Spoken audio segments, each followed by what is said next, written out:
Hai kawan, yuk kita bahas cermin dan bayangan Han hari ini. Bareng saya, Soleh.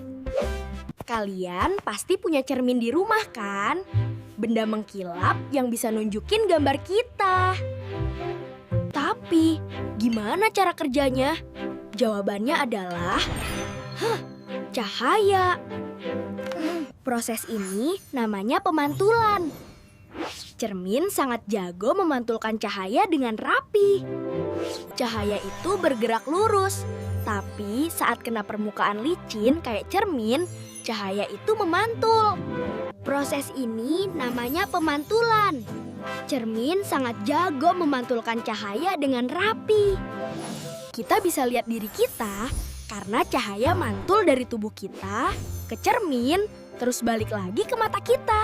Di cermin datar, bayangan kita ukurannya sama persis. Tapi, kok jadi kidal ya? Tulisannya juga jadi terbalik.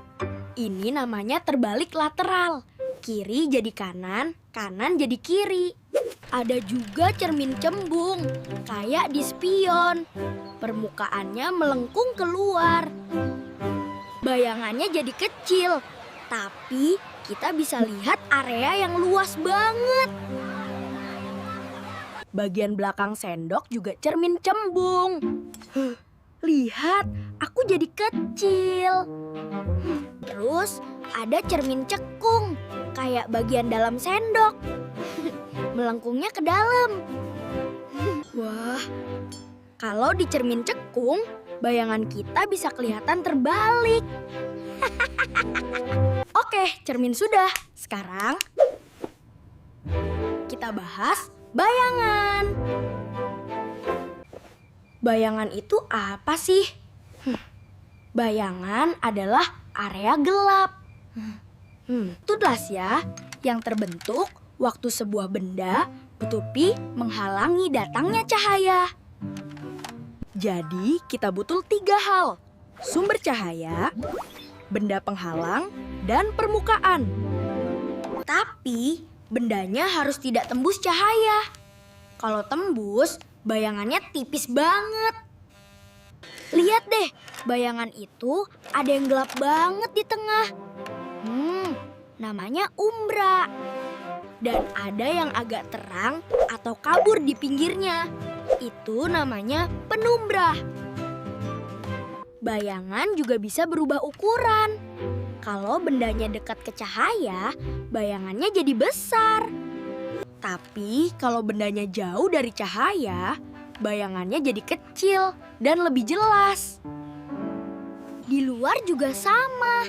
Waktu matahari pagi hari, bayangan kita panjang banget. Terus pas siang hari, mataharinya di atas kepala. Bayangannya jadi pendek. Dan sorenya, bayangannya memanjang lagi ke arah yang berbeda. Dan kalau nggak ada cahaya ya, nggak ada bayangan sama sekali. Kita juga bisa main sama bayangan, kayak bikin bentuk binatang gini. Lucu kan? Jadi, ingat ya, cermin itu memantulkan cahaya. Dan bayangan itu terbentuk karena cahaya terhalang. Keduanya berhubungan dengan cahaya. Senang bisa bahas cermin dan bayangan hari ini. Sampai ketemu lagi kawan.